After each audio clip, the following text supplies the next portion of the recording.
ধরে আমি 3 দিন মদিনার মধ্যে মসজিদে নববীতে হুজুরে কারীমের রওজা মুবারকের পাশে বসে থাকতাম। আল্লামা ইমাম দারিমি সুনানুদ দারিমির মধ্যে তিনি লেখেন, বিশুদ্ধ হাদিসে বিশুদ্ধ সনদে তিনি লিখতেছেন, ইমাম দারিমি রাহিমাহুল্লাহ তিনি লিখতেছেন, সাইদ ইবনুল মুসাইব বলেন, দুনিয়ার মানুষে আমি নবীর রওজা মুবারকের পাশে পাগলের বেশ ধরে বসে থাকতাম। খোদার কসম করে বলি, আজানের সময় হলে আমি নবীর রওজা মুবারক থেকে আজানের আওয়াজ পাইতাম। একামতের সময় হলে রাসূলের রওজা মুবারক থেকে একামতের আওয়াজ আসতো। আমি ওই একামতে আমি একমাত্র ব্যক্তি 3 দিন পর্যন্ত আমি মসজিদে নববীতে নামাজ পড়েছি। হাররার সময় ইয়াজিদের সৈন্যরা ঘোড়া গাধাগুলি নবীর মসজিদের বারান্দায় বেঁধেছিল। ওই ইয়াজিদের প্রশংসা যদি কোনো মুসলমান ইমাম খোদার ঘর মসজিদে করে, ওকে জুতা দিয়ে বাইরে মসজিদ থেকে বের করতে হবে। এই হাত উঁচা করে বলেন ঠিক কিনা? ইয়াজিদের কিছু কর্মকাণ্ড আপনাদের সামনে উপস্থাপন করে মনোযোগ লাগান। কারবালার পুরা আলোচনা টানতে গেলে বহু সময় চলে যাবে। শুধু ইমাম হুসেইন রাদিয়াল্লাহু আনহুকে শহীদ করা হলো, শহীদ করে নিয়ে যাওয়া হলো কুফার গভর্নর হাউসে। কুফার গভর্নর হাউসে যিনি দামি চেয়ারে সিংহাসনে বসে আছেন, এই ব্যক্তির নাম উবাইদুল্লাহ ইবনে জিয়াদ। এই উবাইদুল্লাহ ইবনে জিয়াদ ছিলেন জিয়াদের সন্তান। জিয়াদ ছিল জারজ। তার জন্মের মধ্যে ভেজাল ছিল, তার রক্তের মধ্যে ভেজাল। এই ভেজাল রক্তের মধ্যে আল্লাহ দুনিয়াতে একটা সন্তান দিলেন, তার নাম উবাইদুল্লাহ। চেয়ারের মধ্যে বসে হুসেইন রাদিয়াল্লাহু আনহুর পবিত্র মাথা মোবারক নিজের সামনে একটা প্লেটের মধ্যে রেখে একটা লাঠি দিয়ে আওলাদে রসুলের পবিত্র জবান, ঠোঁট মোবারক এবং নাকের মধ্যে, চোখের মধ্যে আঘাত করতেছিল আর বলতেছিল, হুসাইন বুঝলি ইয়াজিদের সাথে দুশ্মনী করার ফল কি হয়? মাজলিসের মধ্যে হাজার হাজার মুসলমান, কেউ সেই দিন প্রতিবাদ করতে পারে নাই। নবীর একজন সাহাবী যায়েদ ইবনে আরকাম রাদিয়াল্লাহু আনহু, যিনি যৌবনকালে মদিনার মধ্যে রসুলের দরবারে তিনি কাটিয়েছিলেন, উনি যখন যুবক তখন ইমাম হাসান হুসাইন কেবলমাত্র বালক শিশু। আল্লাহর নবীর সঙ্গে খেলাধুলা করে, নবীর সঙ্গে খেলাধুলা করে। হযরত যায়েদ ইবনে আরকাম যখন বৃদ্ধ, তখন ইমাম হুসাইন শহীদ হয়ে গেলেন। লাঠির উপরে ভর দিয়ে নবীর বৃদ্ধ সাহাবী আওলাদে রসুলকে এক নজর দেখার জন্য আসছে। যখন লাঠি দিয়ে উবাইদুল্লাহ পবিত্র মুখ মুবারকের মধ্যে, ঠোঁটের মধ্যে আঘাত করতেছিল, নবী সাহাবী বরদাস্ত করতে পারেন নাই, চোখের পানি ছেড়ে দিয়ে কেঁদে দিয়ে বললেন, এই মারজানার ছেলে, তোর লাঠি ওই মুখ থেকে সরা। আমি রাসূলুল্লাহ সাহাবী যায়েদ ইবনে আরকাম বলতেছি, তুই যেই মুখের মধ্যে লাঠি দিয়ে আঘাত করো, আমি যায়েদ ইবনে আরকাম কত শতবার দেখেছি ওই মুখের মধ্যে রহমাতুল লিল আলামিন চুমা লাগাইতো। এইবার যারা ছেলে, তোর লাঠি ছড়া। আমি রাসূলুল্লাহ সাহাবী, আমি দেখেছি রহমাতুল লিল আলামিন মুখের মধ্যে চুমা লাগাইতো।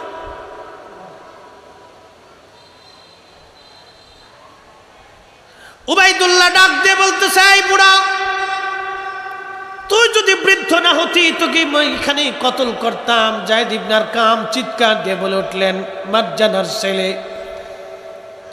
খোদার কসম করে বলে আমি রাসূলুল্লাহ সাহাবী, একবার না তুই যদি 1000 বার আমাকে শহীদ করে দাও, 1000 বার যদি আল্লাহ আমার জীবন দেয়, রাসূলুল্লাহর পক্ষে 1000 বার জীবন দিতে রাজি আছি। চিৎকার মেরে বলেন আল্লাহু আকবার।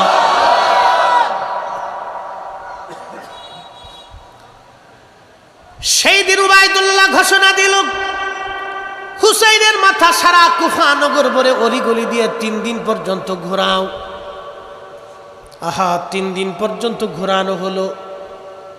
3 দিন পরে নিয়ে যাওয়া হচ্ছে এই মাথা মোবারক সিরিয়ার দিকে। নিয়ে যাওয়ার সময় সৈন্যরা পথের মধ্যে রাত হয়ে গেল।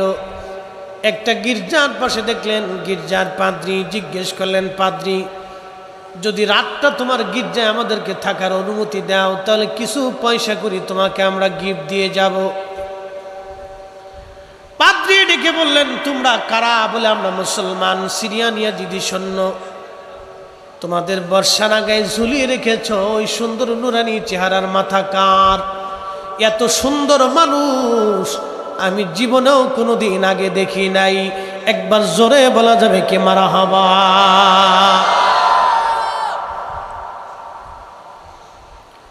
পাদ্রী ডেকে বললেন, সিরিয়ান সৈন্যরা, ওই পবিত্র মস্তক কার? এত সুন্দর নুরানি চেহারা, জীবনে কোনোদিন আমি এত সুন্দর মানুষ দেখি নাই।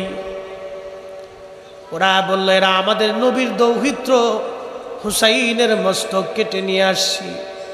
পাদ্রী আফসোস করে বললেন, তোরা কিসের মুসলমান? আমরা খ্রিস্টান। ঈসা আলাইহিস সালামের যদি ব্যবহার কিত জুতার ধুলাও যদি পাইতাম আমার সম্মানের সাথে রাখতাম।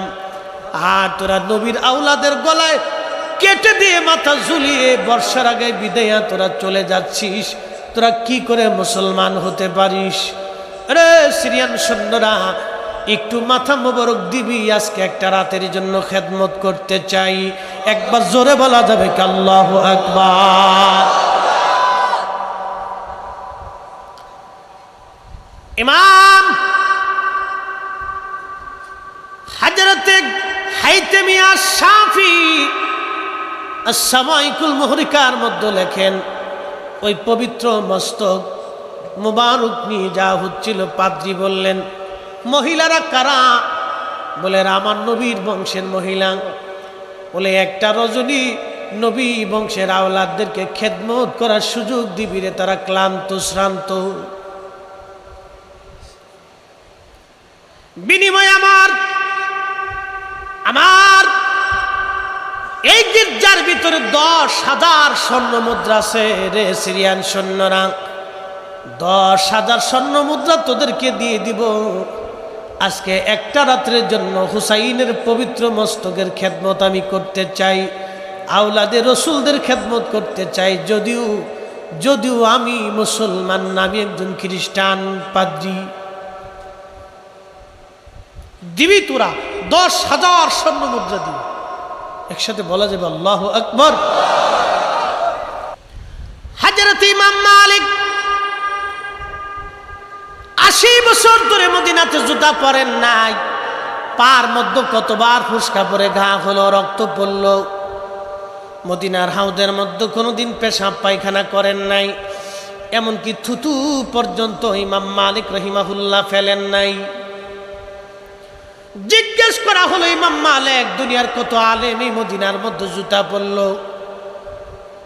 দুনিয়ার কত আলেম এই মদিনার মধ্যে পায়খানা পেশাব করলো, জুতা স্যান্ডেল পরলো, থুতু নিক্ষেপ করলো। কোন দলিলে আপনি মদিনায় জুতা পরেন না, পায়খানা পেশাব করেন না, থুতু ফেলেন না? দলিল বলবেন কি? আহারে, পৃথিবীর 4 আলেমের 1 আলেম, মুস্তাহিদদের প্রথম তবকার মুস্তাহিদ। এত বড় আলেম আর কোনোদিন ইমাম মেহেদির আগে জন্ম হবে না। এত বড় আলেম আর কোনোদিন জন্ম হবে না।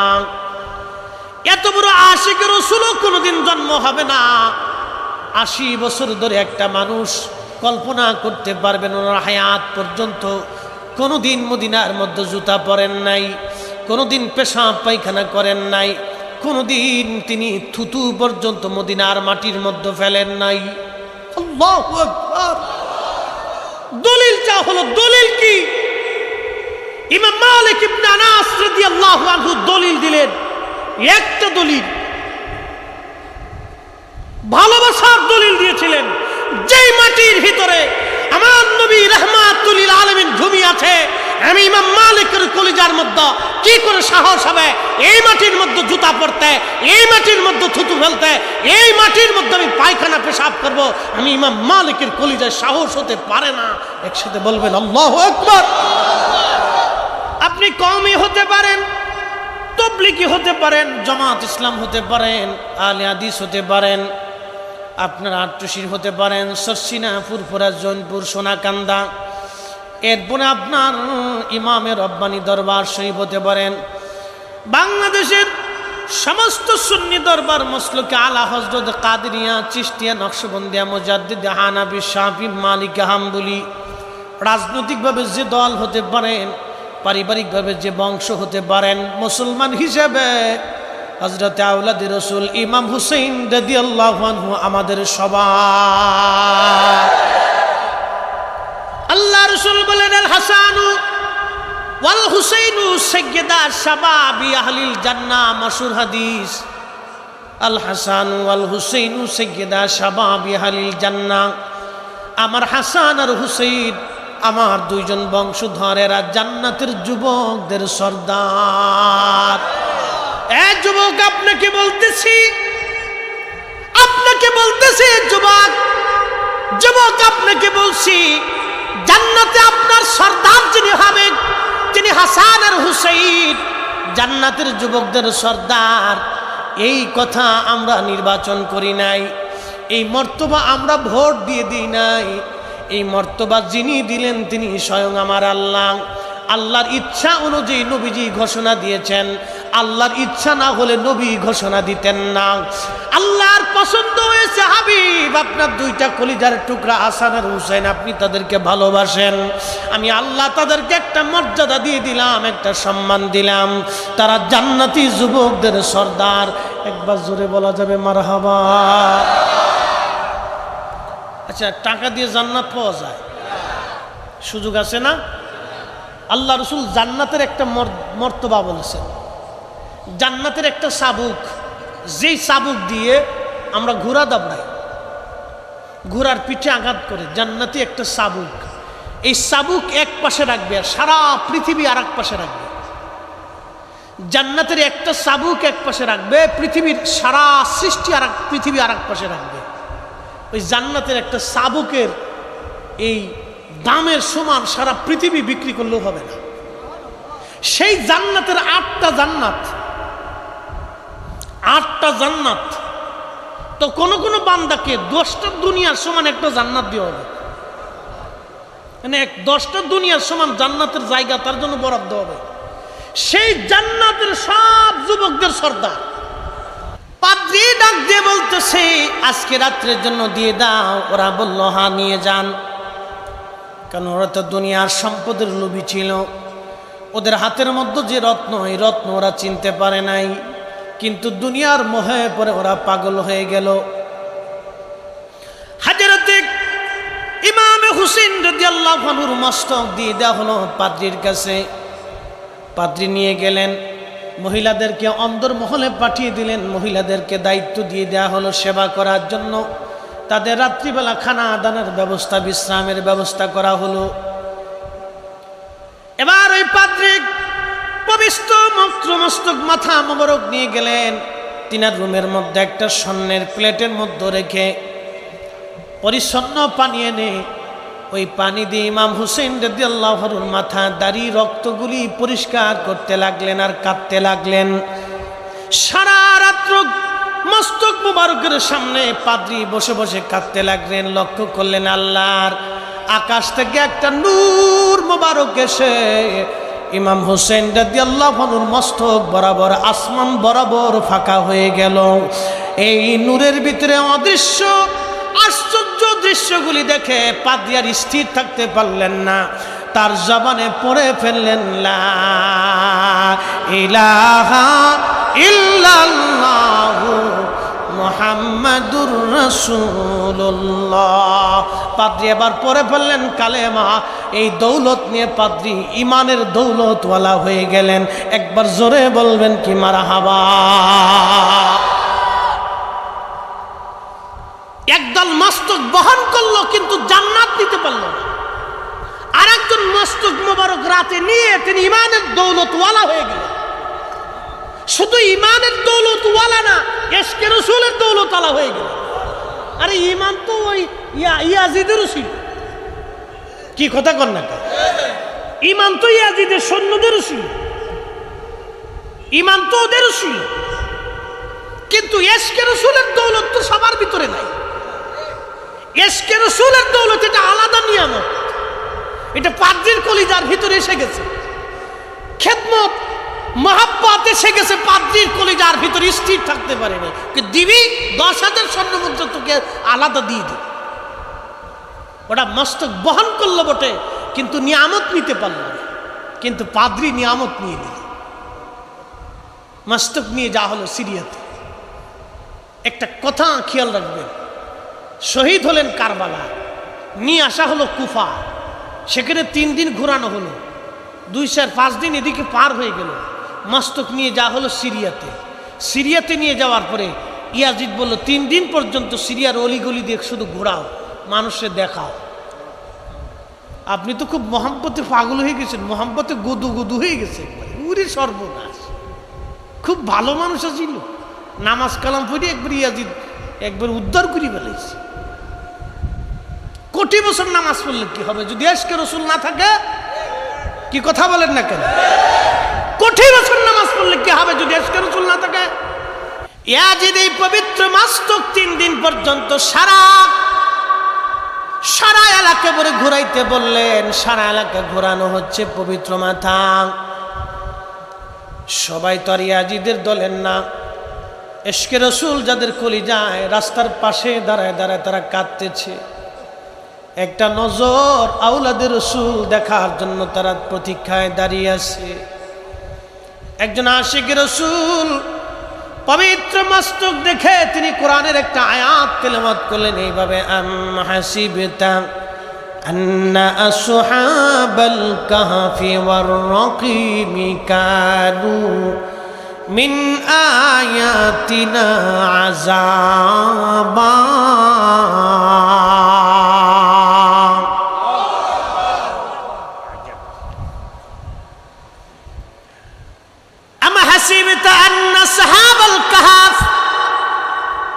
কতই না আশ্চর্য নিদর্শন। আসহাবে কাহাফ, আল্লাহ বলেন কানু মিন আয়াতিনা আযাবা।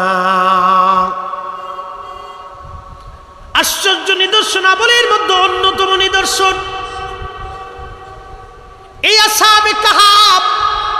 আয়াত যখন তেলাওয়াত করলেন তখন পাশ থেকে এই আশিক রাসূলের আয়াত পড়ার সঙ্গে সঙ্গে ইমাম হুসাইন রাদিয়াল্লাহু আনহুর পবিত্র জবান থেকে আওয়াজ আসতেছে, আযাবু আসহাবাল কাহফি কতলি ওয়া হামলি। আমাকে হত্যা করা, আমার মস্তক এইভাবে বহন করে নিয়ে আমার সাথে নির্যাতন করা, আমাকে অবমাননা করা সাহাবে কাহাফ থেকে কি কোনো অংশে আশ্চর্য কম? আল্লাহু আকবার। না হয় না, আরো জোরে বলেন আল্লাহু আকবার।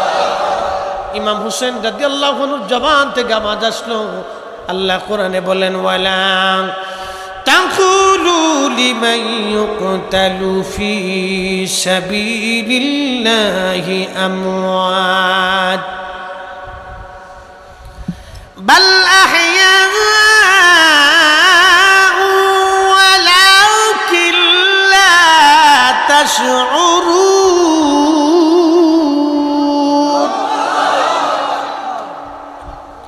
ওয়ালা তাকুলু, তোমরা বলিও না, লিমান ইউকতালু ফি সাবিলিল্লাহি আমওয়াত, আল্লাহর পথে যারা জীবন দেয় তাদেরকে মরা মনে করিও না। বাল আহইয়া, বরং তারা জিন্দা জিন্দা জিন্দা জিন্দা জিন্দা। আমি বলি নাই, মালিক বলেছে, আমি বলি নাই, কোরআন বলে বাল আহইয়া।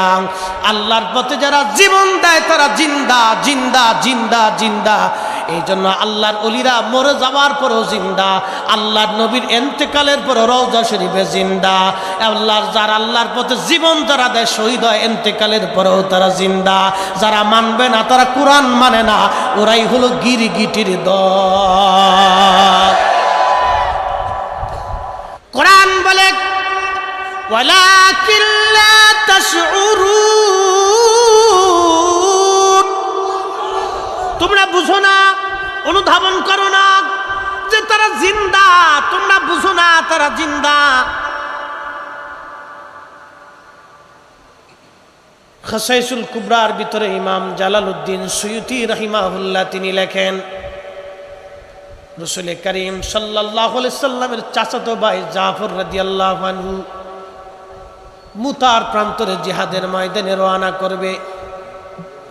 জাফর রাদিয়াল্লাহু আনহু হযরত আলী রাদিয়াল্লাহু আনহুর আপন ভাই,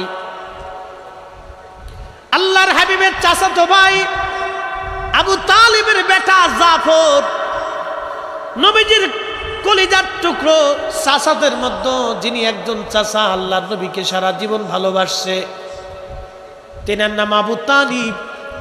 যদিও শেষ সময় কালেমা তার নসিব হয় নাই, কোন কোন বর্ণনাতে আসছে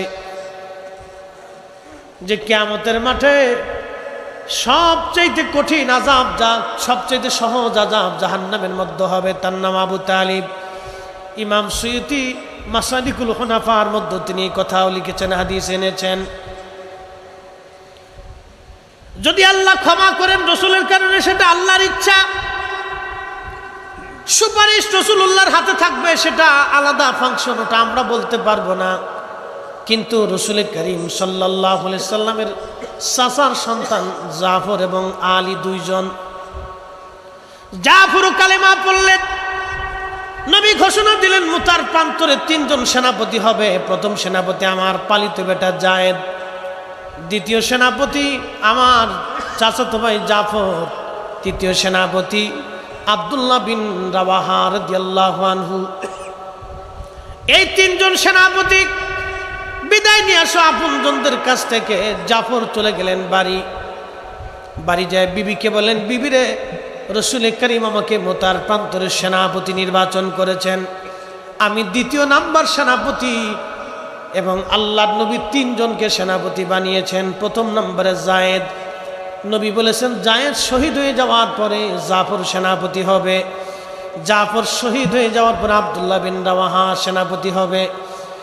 আব্দুল্লাহ বিন রাওয়াহা শহীদ হয়ে যাওয়ার পরে মুসলমানরা, মুজাহিদরা যাকে খুশি সেনাপতি তারা ওই যুদ্ধের ময়দানে নিয়োজিত করে নেবে। জাফর বিবিকে বলে, বিবি আল্লাহর নবী আমাকে সেনাপতি শুধু নিয়োগ করে নাই, আমাকে তিনি শহীদ বলে ঘোষণা দিয়েছেন। আমার আগের সেনাপতিকে শহীদ বলেছেন, আমার পরের জনকে শহীদ বলেছেন। বিবিরে শোনো, আমি মুতার প্রান্তরে যাচ্ছি, কোনোদিন আর ফিরে আসবো না, কারণ রাসূল আমাকে শহীদ ঘোষণা দিয়েছেন, অবশ্যই মুতার প্রান্তরে আমি শহীদ হয়ে যাব। একবার জোরে বলা যাবে কি ইয়া রাসূলুল্লাহ? হযরত জাফরের স্ত্রী 2 রাকাত নামাজ পড়ে হাত তুলেছে, ইয়া রব, তোমার রাসূল আমার স্বামীকে মুতার প্রান্তরের দ্বিতীয় নাম্বার সেনাপতি ঘোষণা দিয়েছে। শুধু সেনাপতি ঘোষণা দেয় নাই, আল্লাহ তাকে শহীদ বলে ঘোষণা দিয়েছে। আমি জাফরের বিবি তোমার কাছে দরখাস্ত করি, আল্লাহ আমার স্বামীকে তুমি গাজী বানাইয়া আমার কোলে ফেরত পাঠাও। এই দোয়াটা করার সঙ্গে সঙ্গে জাফর রাদিয়াল্লাহু আনহু তলোয়ার টেনে বের করলেন। তলোয়ারের পার্শ্বপিঠ দিয়ে বিবির পিঠের মধ্যে আঘাত করে বললেন, বিবিরে রাসূল করিম আমাকে শহীদ বলে ঘোষণা দিয়েছেন, তুমি উল্টা দোয়া করতেছো। আল্লাহু আকবার! হরি ইয়াকিন কি ছিল রাসূলুল্লাহর উপরে, ইয়াকিন কি? তলোয়ারের পার্শ্বপিঠ দিয়ে বিবির পিঠে আঘাত করে বলতে, যাই বিবি, হাবিবে কিবরি আমাকে শহীদ বলে ঘোষণা দিয়েছে, আমি শহীদ হয়ে যাব, তুমি হাজার দোয়া করলেও আর কাজ হবে না। কেন রাসূলের দোয়ার বিরুদ্ধে তুমি দোয়া করলে? ইয়াকিন কি? এইভাবে আপনাকে রাসূলের প্রতি ইয়াকিন আনতে হবে। নাস্তিকের বাচ্চা, রাসূলুল্লাহর ইজ্জত নিয়ে বলে রসুল মরুর ডাকাত ছিল, আমরা আর বুঝতে বাকি নাই। ওরা ওদের পরিচয় দিয়েছে ঝড়ে জঙ্গলে, আতারে পাতারে, হোটেলে মোটেলে, অবৈধভাবে ওদের জন্ম হয়েছে। কথা বলেন ঠিক কিনা? ওদের জন্মে ভেজাল আছে। কথা বলেন ঠিক কিনা? কিসে ভেজাল? ও নাস্তিকদের জন্মে ভেজাল আছে। হ্যাঁ নবীর উম্মতেরা খুবই মনোযোগ দিয়ে শুনিয়া যান।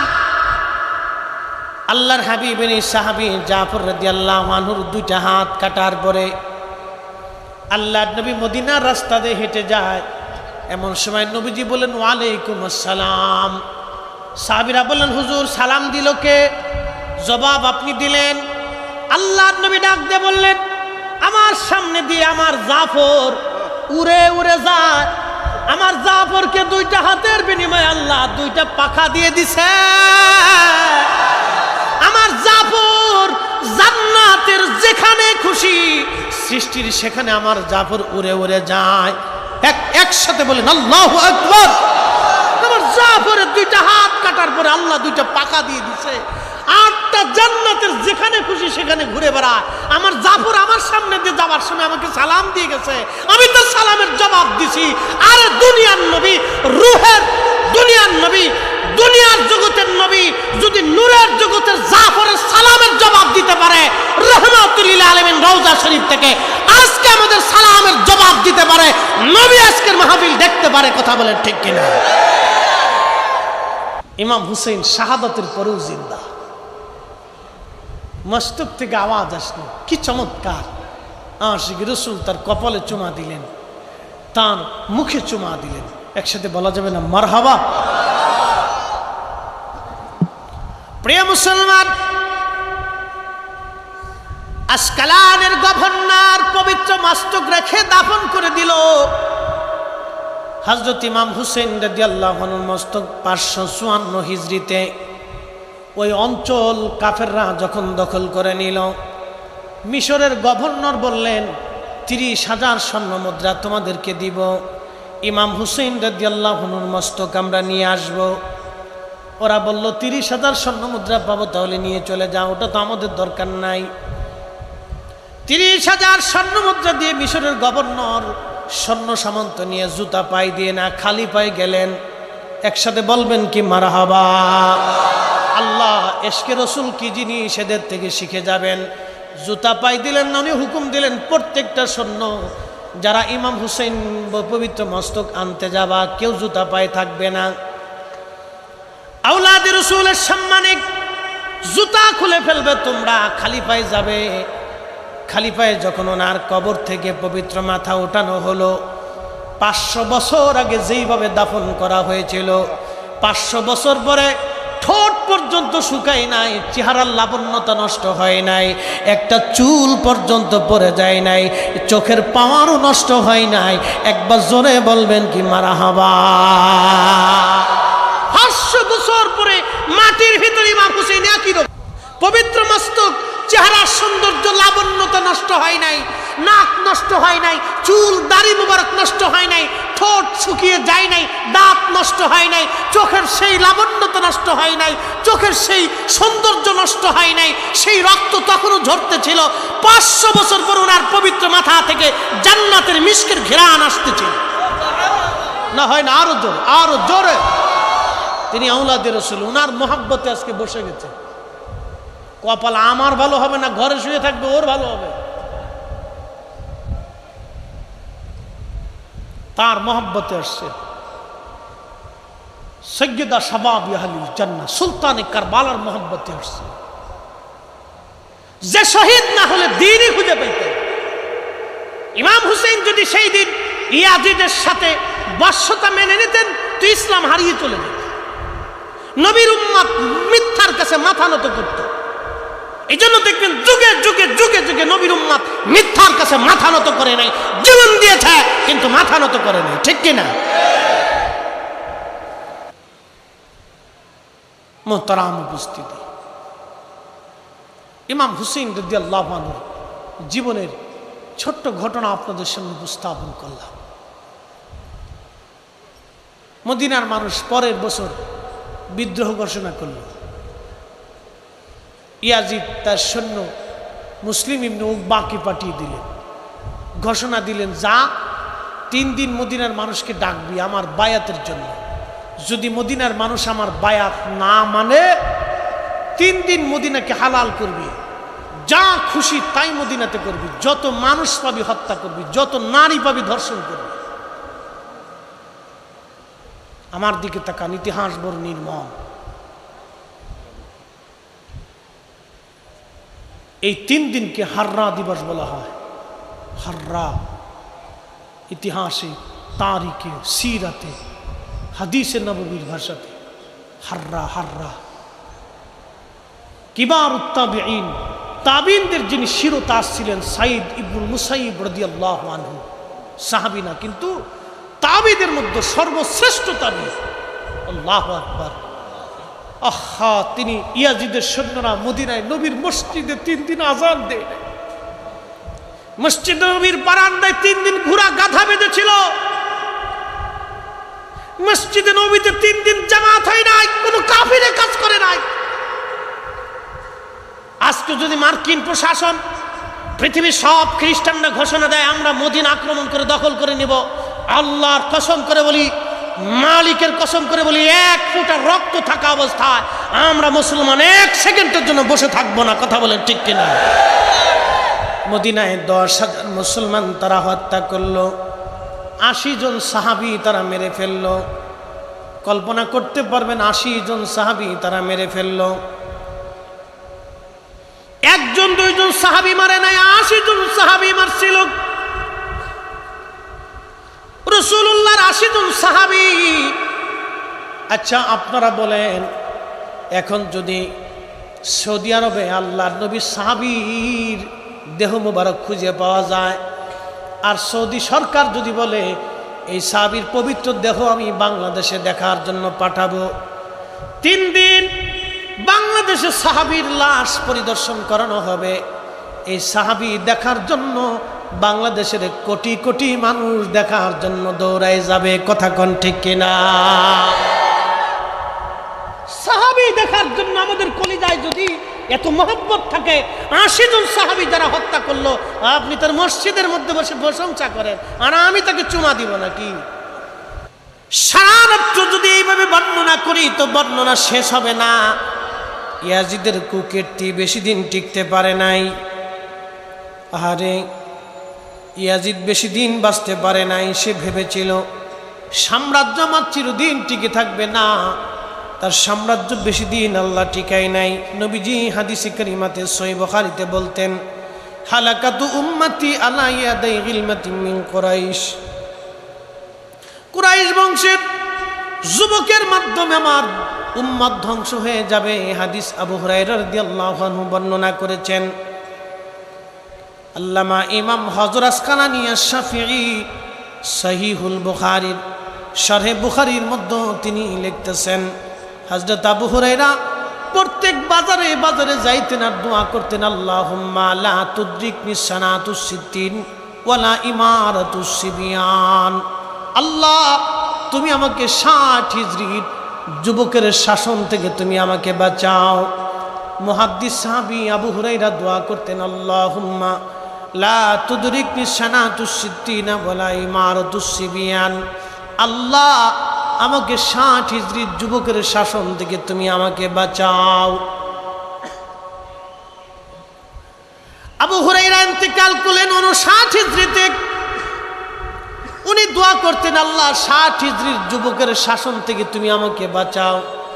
ইমাম হযরত আসকালানী লেখেন, ইয়াজিদ ক্ষমতা গ্রহণ করলো 60 হিজরিতে। কারবালার ঘটনা 61 হিজরিতে সংঘটিত হলো।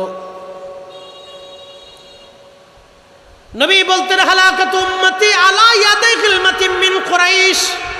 কুরাইশ বংশের যুবকের মাধ্যমে আমার উম্মত ধ্বংস হবে।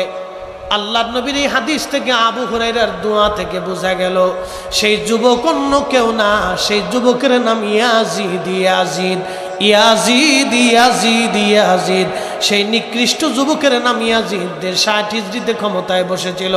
35 বছর বয়সে ক্ষমতা গ্রহণ করেছিল। 4 বছর দুনিয়াতে ক্ষমতা পালন করার পরে 4 বছরে সে মারা গেল। 4 বছরে 3টা অপকর্ম সে করেছিল। 1 নম্বরে ইমাম হুসেন সব পরিবারে হত্যা করলো। 2 নম্বরে মক্কাতুল মুকাররমা মদিনাতুল মুনাওয়ারা আক্রমণ করে 3 দিন মদিনাকে হত্যাযোগ্য এবং হালাল ঘোষণা করলো। যেই মদিনা নবী হারাম ঘোষণা করলেন, সেই মদিনাকে ইয়াজিদ হালাল ঘোষণা করলো। 3 নম্বর সে মক্কাতুল মুকাররমা আক্রমণ করে তার সৈন্যরা মক্কার গিলাফে আগুন ধরে কাবা শরীফ পোড়ায় ফেললো। এই 3টা কঠিন ঘটনার কারণে ইয়াজিদের প্রশংসা যারা করবে ওরাই হলো বর্তমান জমানার গিরগিটের দল। হাত উঁচা করে বলেন ঠিক কিনা? জীবন গেলে ওদেরকে মানা যাবে না, ঠিক কিনা? কোনো মতেই না। আবু হুরায়রা তার ফিতনা থেকে বাঁচার জন্য প্রত্যেক বাজারে বাজারে ঘুরতেন আর দোয়া করতেন, আল্লাহুম্মা লা তুদরিকনি সানাতুস সিদ্দিক ওয়ালা ইমারাতুস সিবিয়ান। আল্লাহ 60 হিজরির যুবকের ফিতনা থেকে, শাসন থেকে তুমি আমাকে বাঁচাও আল্লাহ, এটা আমি সহ্য করতে পারবো না। আবু হুরায়রা বলতেন, আল্লাহ আমাকে বাঁচাও তুমি আল্লাহ। ওয়াজ করলে কি লাভ, শুনলে কি লাভ? লাভ হবে তার আমলে, আমলেও লাভ হবে না নবী প্রেম না থাকলে দিলে।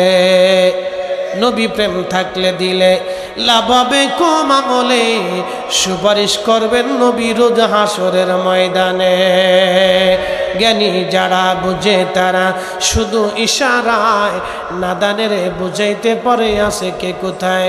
জ্ঞানীর মতো জ্ঞানী হলে অল্প কথাই বুঝে, কচুর মতো কচু হলে অল্প জালেই সিজে। কথা বলেন ঠিক কিনা? ইমান নিয়ে আমল নিয়ে কবরে যাইতে হবে। ইমান আমল ছাড়া কবরে গেলে মহা বিপদ। আল্লাহ কোরআনে বলেন, ইন্নাল্লাযীনা আমানু ওয়া আমিলুস সলিহাতি উলাইকা হুম খায়রুল বারিয়া। আল্লাহ কোরআনে বলতেছেন, ইমানে আমলে, ইমানে আমলে। ইমান শুধু নিজের ইচ্ছা মতো নিলে হবে না। যে আকীদায় খাজা মাইনুদ্দিন চিশত আজমিরি সেনজেরি খাজা হয়েছে, যে আকীদায় হুজুর গাউসে পাক মহিউদ্দিন আব্দুল কাদের জিলানী গাউসে সাকালাইন হয়েছে, যে আকীদায় খাজা বাহাউদ্দিন নকশবন্দ বুখারী ঘুমিয়ে গেছে, যে আকীদায় 1000 বছরের মুজাদ্দিদ আল ফিসানি সেরহিন্দি রহমাতুল্লাহ আলাইহি ঘুমিয়েছে, যে আকীদায় হযরত ইমাম আযম আবু হানিফা ঘুমিয়েছে, ইমাম আবু ইদ্রিস শাফি ঘুমিয়েছে, ইমাম মালিক ইবনে আনাস ঘুমিয়েছে, ইমাম আহমদ ইবনে হাম্বল ঘুমিয়েছে, সাহাবী তাবি তাবিনগণ ঘুমিয়েছে। সেই আকীদায় আমাদের ঘুমাইতে হবে। সে আকীদার নাম আকাঈদে আহলে সুন্নাত ওয়াল জামাত। আহলে সুন্নাত ওয়াল জামাত ছাড়া ঈমান কামিল হবে না, হবে না, হবে না। কথা বলেন ঠিক কিনা? হবে না। ঈমান কামিল করতে হলে আকাঈদে আহলে সুন্নাত ওয়াল জামাতের প্রতি ঈমান কামিল করতে হবে। ওয়ামিলুস সালিহাত, নেক আমল, ভালো কাজ, ভালো আমল আপনাকে করে যেতে হবে। খারাপ কাজ করা যাবে না। ভালো আমল, ভালো আমল করে যাওয়া লাগবে। মুসলমান ভালো আমল করে যাওয়া লাগবে। বাবুরহাটের মুসলমান, এখন আপনাদেরকে ভালো আমলের ভিতরে একটা আমলের কথা বলে দিয়ে যায় আমরা, খুব মনোযোগ দিয়েন। আপনি যদি নামাজ পড়তে আসেন, এখন শুয়োরের গোশত খাইয়া যদি নামাজে দাঁড়ায় যান, শুয়োরের গোশত খাইয়া যদি কাবা ঘরে নামাজে যান, বাইতুল্লাহ শরীফে যাইয়া মাকাম ইব্রাহিমে দাঁড়ায় গেলেন, বিরাট বড় পাগড়ি, বিরাট বড় জুব্বা, সুগন্ধি টন্দি লাগাইয়া মিশক টিশক করে বিরাস মিরাস কইরা সুন্দর করে নামাজে দাঁড়াইলেন। রাত্রিবেলা আসার পরে দাঁড়াই গেলেন। প্রথম রাকাতে 15 পারা, দ্বিতীয় রাকাতে 15 পারা, মোট 1 খতম কোরআন যদি পড়ে আপনি নামাজ আপনি সারা রাত্র পরে আদায় করিয়া তাহাজ্জুদ নামাজ, ফজরের নামাজ পড়ে যদি মাকামে ইব্রাহিম থেকে বের হয়ে আসেন, আপনি নামাজ পড়তে গেছেন শুয়োরের গোশত খাইয়া, আচ্ছা সারা রাত্র ইবাদত করলে কি নামাজ হবে? দেখেন, আবু তালিবের বিষয়টা ভিন্ন। তিনি তো কালেমা পড়েন নাই, ঈমান আনেন নাই। এখানে ঈমান শর্ত। ইমান শর্ত। এই জন্য আল্লাহ রসুল বলছেন আল মারু আমান আহাব্বা, তুমি যাকে, সহিহ বুখারীর হাদিস, তুমি যাকে মহাব্বত করবে তার সাথে তার হাসন নাসর হবে। একসাথে বলা যাবে না সুবহানাল্লাহ?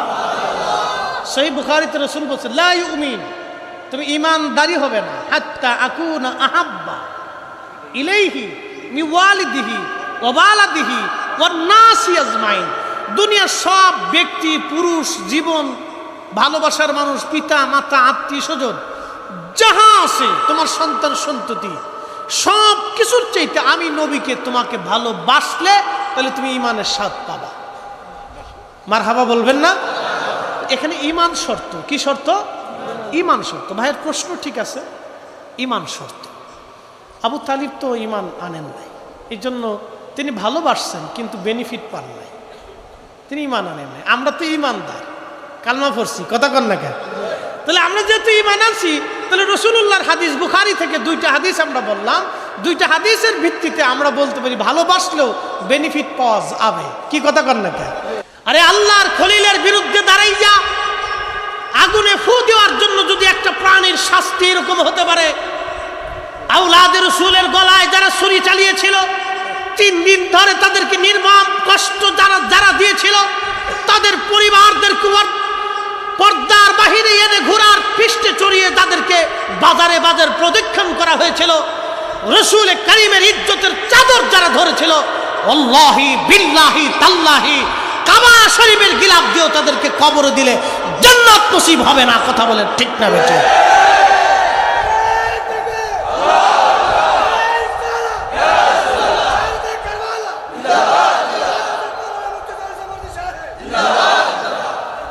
আমাদের দেশে এক প্রকার নিমক হারাম বেরোচ্ছে। এরা মসজিদে বৈশা ইমাম হুসাইনের কারবালার মাসে ইয়াজিদের প্রশংসা করে। কি কথা বলেন, আসে না? ও মুসলমান, 1450 বছর পরে এসে আহলে বাইত রাসূলের বিরুদ্ধে শাহরুল্লাহিল মুহাররম, পবিত্র মুহাররম মাসে, ইমাম হুসাইনের শাহাদাতের মাসে, আহলে বাইতের কষ্টের মাসে, দুশমনে রাসূল ইয়াজিদের পক্ষ নিয়ে খুদার ঘরের মিম্বরে বসে যারা ওয়াজ করে, ওরাই হলো বর্তমান জামানার